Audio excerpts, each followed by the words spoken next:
the meaning of separation and the areas of separation. Now let me repeat: the basis of separation, the meaning of separation, and the areas of separation. So the initial time that we will be spending on the basis of separation. Now when I say the basis of separation, the basis of separation in the very nature of character of God himself, in the very nature of God and his character itself. Some of you are familiar with I'm sure very often this portion has been read from the book of Isaiah.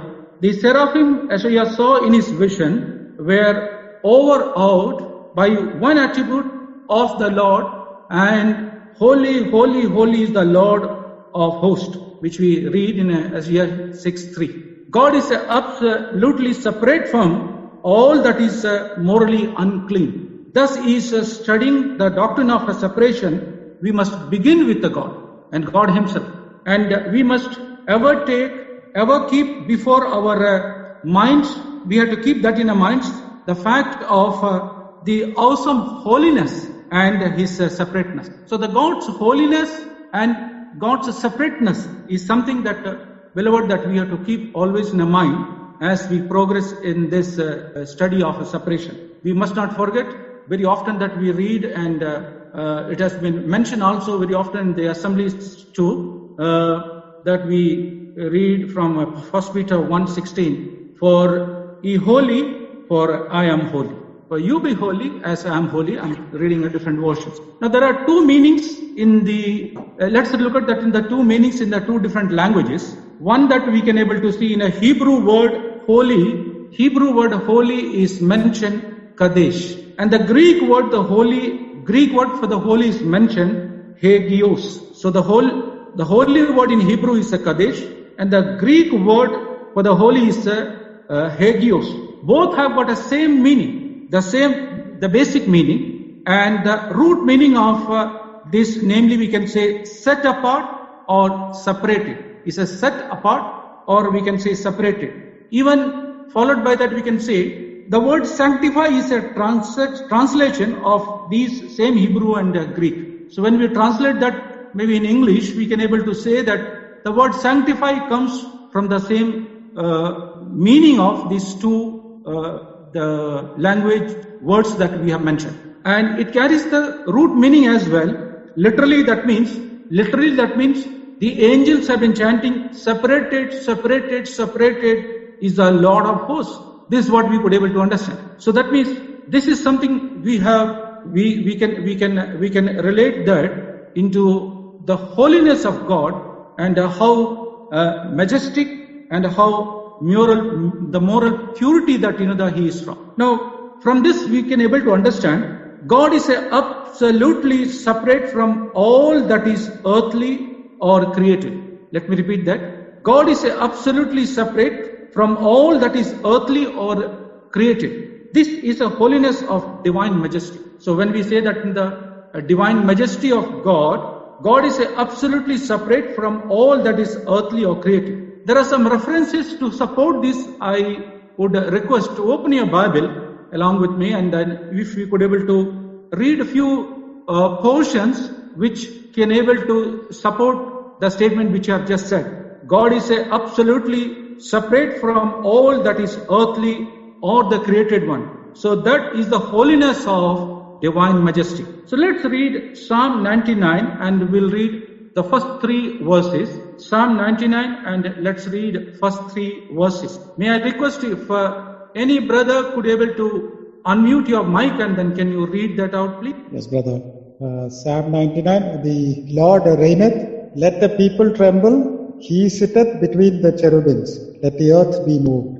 The Lord is great in Zion, and he is high above all the people. Let them praise thy name, let them praise thy great and terrible name, for it is holy. For it is holy. Thank you, brother. Let's read one more verse from book of Isaiah, chapter 57 and verse 15. Book of Isaiah, chapter 57 and verse 15. Isaiah 57:15. 57:15, that's correct. For thus saith the high and lofty one that inhabiteth eternity, whose name is holy.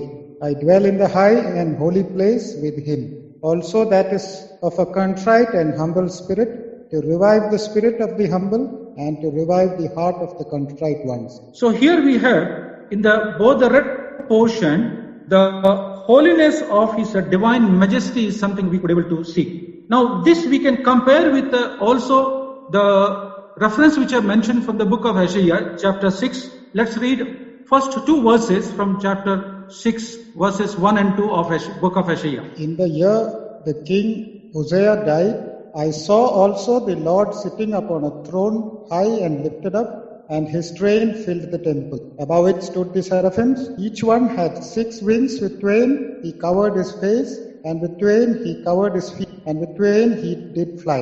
Verse 3. And one cried unto another and said, Holy, holy, holy is the Lord of hosts. The whole earth is full of His. Thank you, brother. Having read these portions, now the first part that we have been just discussing, God is absolutely separate from all that is earthly.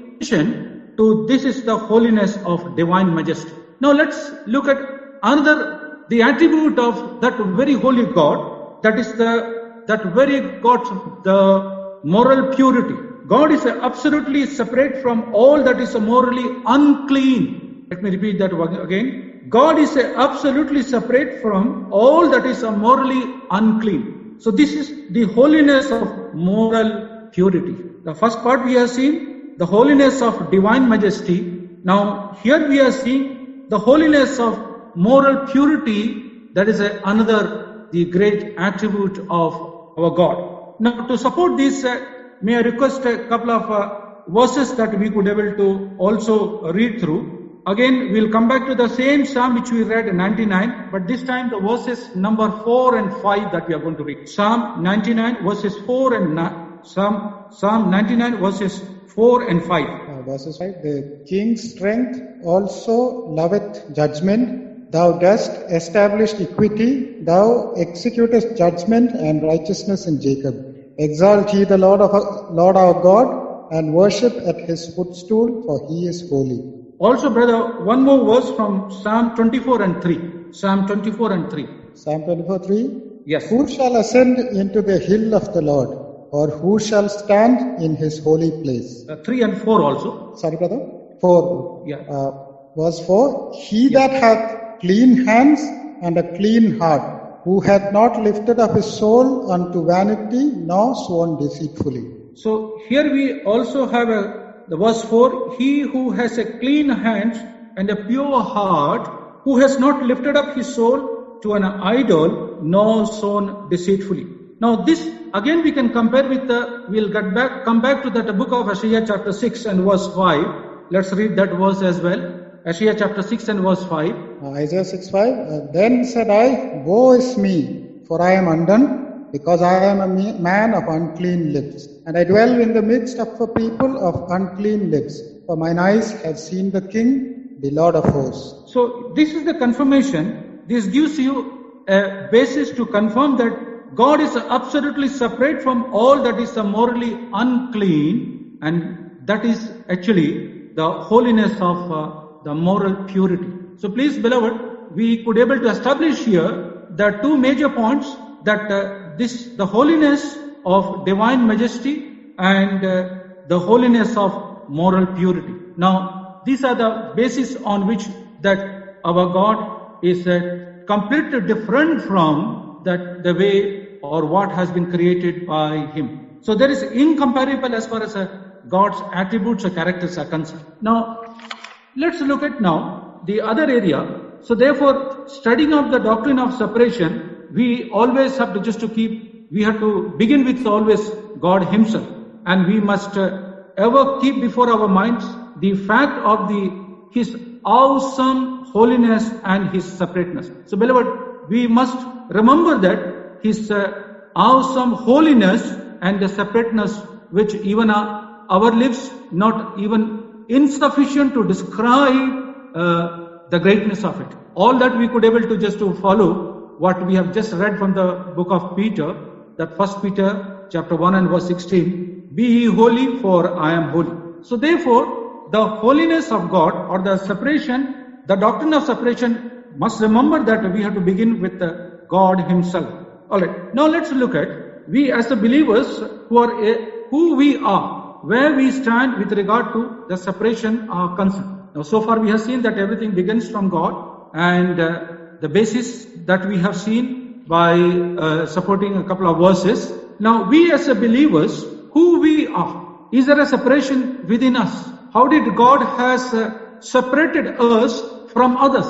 Now, this is something that we have to understand, and we should be able to read through what the scripture is repeatedly giving us a reminder in this regard. Now, the first part that let's look at that. We must understand, and we all know that very well, that we as believers are separated positionally. All believers are separated positionally. Each and every believer is a saint and a person set apart and separated unto the living God. So we must remember that who we are. We are separated positionally, and each and every believer is a saint. A person is a set apart and separated unto the living God. We have got many supporting verses which I'm coming to that. Now this reminded me, when I was just thinking this one, this has reminded me for one example that I wanted to just to bring it before you. When I was in a Gangtok, I was in a touch with many civil servants.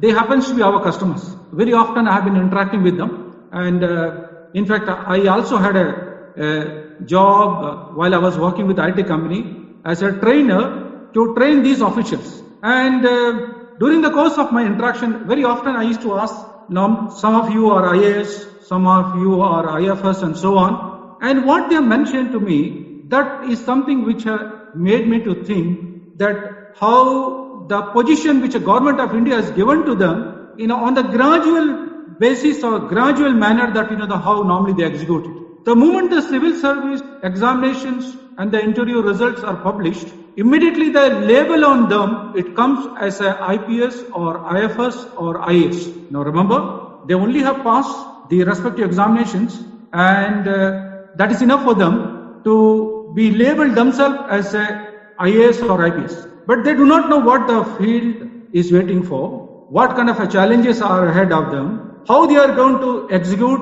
when the challenges are before, because they are not trained for that. Now the next is that, that they have to get themselves trained, they have to work hard, and they have to be a good administrator into their respective fields. Now beloved, why I have given this example to you is, the moment we have believed, the moment we are saved, we have been given positionally the name as a saint. So we are a saint, we are called saint. Scripture supports that. Each and every believer is a saint. When I say saint, every believer is a set apart and separated unto the living God. So we must remember this, that who we are and how we have been separated unto the living God.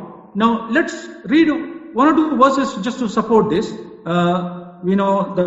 The well-known verses which Paul has addressing to the believers at Rome. Let's read the first verse, Romans chapter 1 and verse 7. Romans chapter 1 and verse 7. To all that be in Rome, beloved of God, called to be saints, grace to you and peace from God our Father and the Lord Jesus Christ. Thank you, brother. One more verse, 1 Corinthians chapter 1 and verse 1. 1 Corinthians chapter 1 and verse 1. Paul, called to be an apostle of Jesus Christ through the will of God, and Sosthenes our brother. Verse 2 as well. Unto the church of God which is at Corinth, to them that are sanctified in Christ Jesus, called to be saints, with all that in every place call upon the name of Jesus Christ our Lord, both theirs and ours. Thank you, brother. In this both letters which Paul begins with, we have seen the believers at Rome, positionally they were called saints. Also, the believers at Corinth, when Paul writes letter to them, there also we could able to see that they have been called saints. Now, we know the believers of, as we read through these letters, how they were, what has been the merits and demerits in their lives, how much they have been blessings, and many times even some of the displeasing things which we could able to understand even from some of these believers. Yet, who they are as saints. They are set apart and separated unto the living God. So that is a confirmation to us that each and every believer, having been positionally separated unto God in Christ, is responsible to walk and conduct himself in a manner worthy and consistent with such a position and standing. Now when I say here that each believer is responsible to walk and conduct himself in a manner worthy and consistent. To give you with another example to explain this, now as I mentioned, let me come back to the same example which I had given some time back with another civil servant.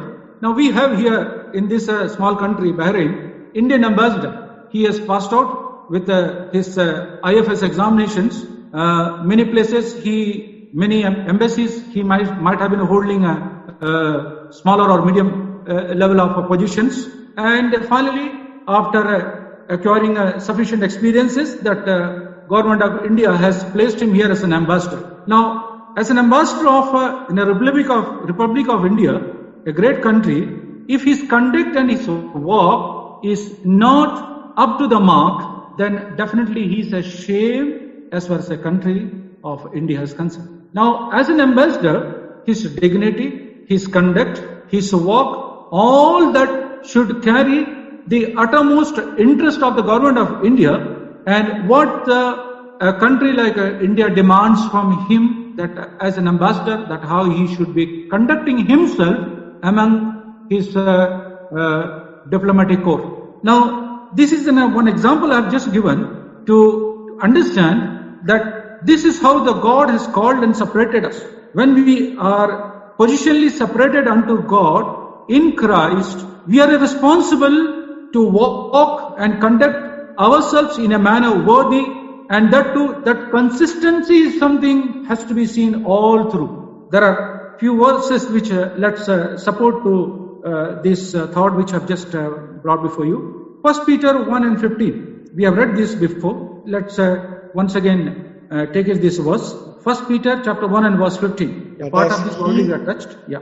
But as he which hath called you is holy, so be ye holy in all manner of conversation. Because it is written, be ye, because it is written, be ye holy, for I am holy. But as he which hath called you is a holy, so be holy in all manner of conversation, because it is written, be holy as I am holy.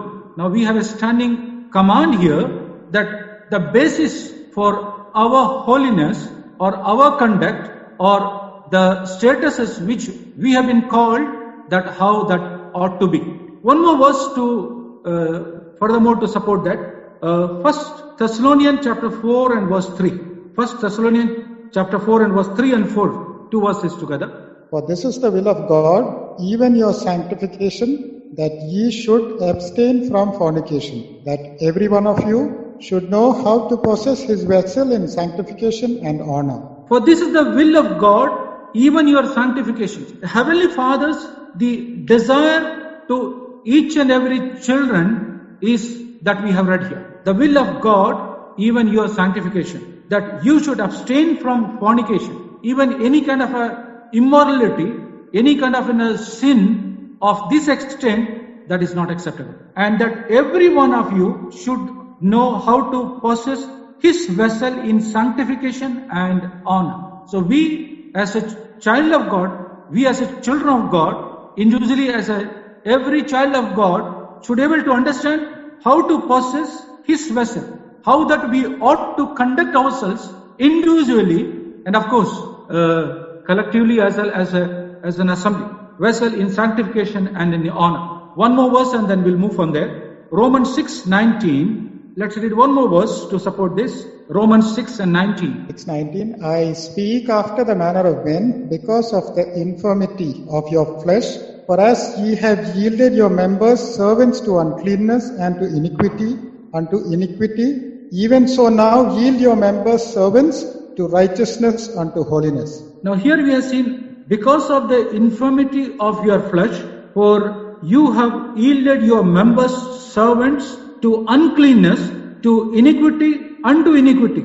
Even so, how yield your members servants to righteousness unto holiness. This reminds us from what has been the old stage and then how we would be moving towards attaining the ultimate goal in our life, that we could be able to keeping always that who we are and how to conduct ourselves in the manner in which we have been called and separated. So this is another reminder to us that each and every believer, having been positionally separated unto God in Christ, is responsible to walk and conduct himself in a manner worthy of and consistent with such a position and standing. Beloved, I am using the phrase consistently.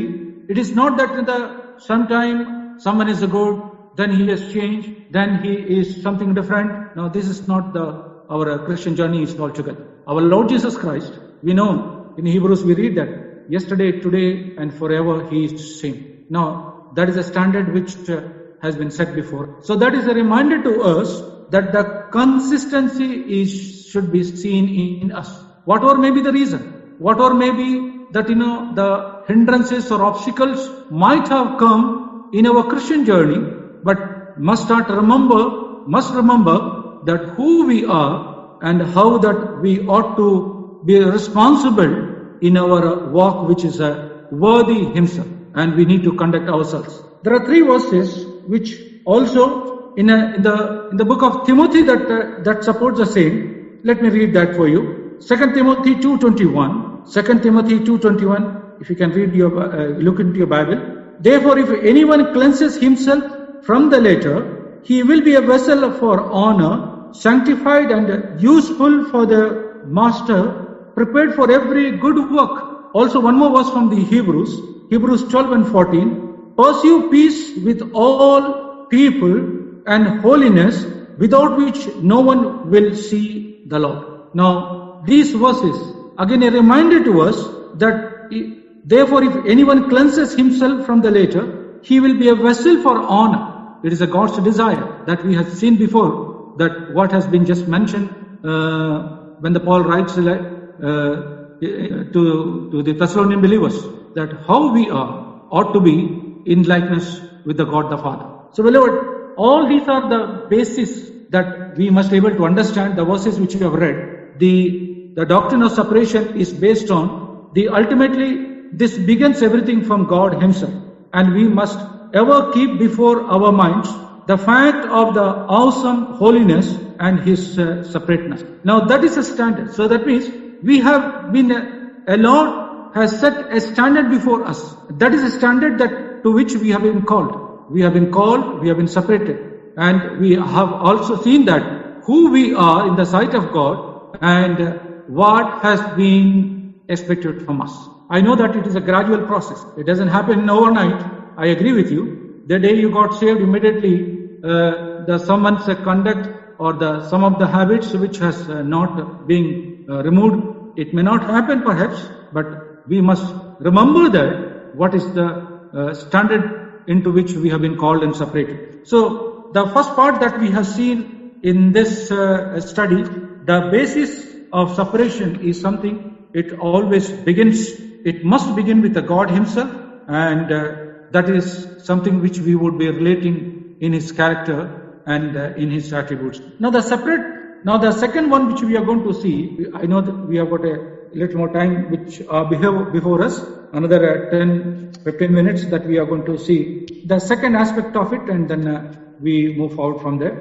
The meaning of separation, the first one we have seen the basis of separation, the second we are going to see the meaning of separation. Now the separation is keeping ourselves holy to the Lord. Separation is keeping ourselves to the holy unto the Lord. The holiness means, we have seen before, set apart. Now the separateness has got a 2 aspect, leaving and clinging and avoiding and accepting. Separation has a 2 aspect, leaving and clinging, avoiding and accepting. Now I'm going to show you, I hope I could able to show you a screen where you can do the share screen if you want. Share screen. I want to just share screen. I will just share a screen with you, which will give us a clear biblical references what we have been separated from and what we have been separated unto. So I will share the screen, and you could able to see there are various verses.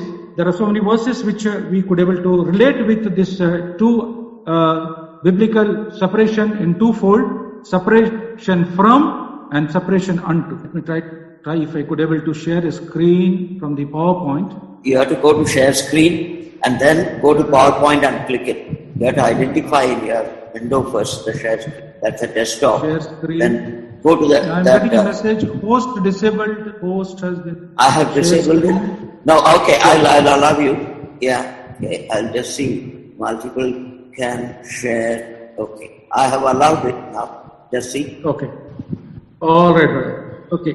The second one we are going to see. So far we have seen the basis of separation, and the second one we are going to see is meaning of separation. Now, to see this part, you could see the screen which I've just showing you before. You can see there is a screen which has come. The biblical separation is twofold: separation from and separation unto. Now, I have listed out a table here which is based on the references which has been mentioned in between. Now, if you can look at these references, because without seeing these references, it will be incomplete. So we can also look into your Bible and let's confirm with what we have been separated from and what we are unto, separated unto.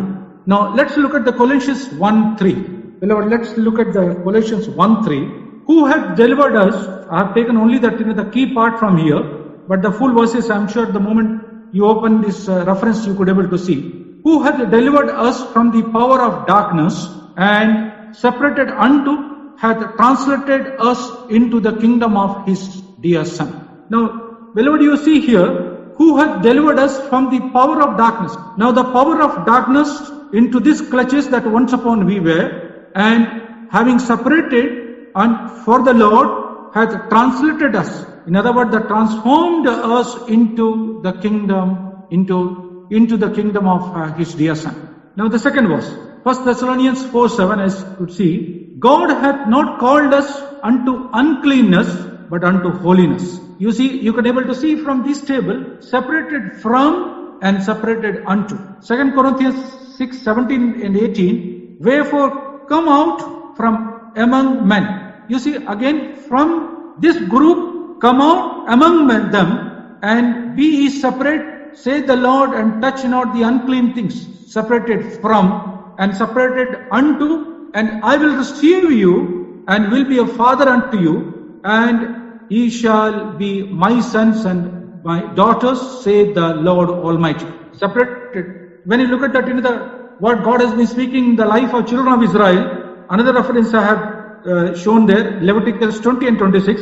For I, the Lord, am holy, and have severed you from the other people, and that you should be mine. Now, from God has separated, even in the life of children of Israel, that they should be his own. 2 Corinthians 7 and 1. Let us cleanse ourselves from all filthiness of the flesh and spirit, separation unto perfecting the holiness in the fear of God. Now the some more references that you could able to see on the screen. You turn to God from idols, 1 Thessalonians 1:9, to serve the living and the true God. So you are separated from idols to where serve the living and true God. John 5:24, well known verse very often that we use for our gospel messages, but is passed from death unto life. Now you could able to see in this table all these references which gives us a strong basis for us, the meaning of separations from where and unto where. John 8:12, he that followed me shall not walk in darkness, and unto where, but shall have the light of life. Romans 6:11, likewise reckon ye also yourselves to be dead indeed unto sin, unto where, but alive unto God through Jesus Christ our Lord. Romans 12:2, and be not conformed to this world, we have seen before also, but ye be transformed by the renewing of your mind. Some more are these references. Even when we were dead to sin, in sins, separated from, hath made us alive together with Christ, separated from, separated unto. Ephesians 2:13, but now in Christ Jesus, ye who once were far off, now what we are, separated unto, that we are made near by the blood of Christ. Colossians 1:21 and 22.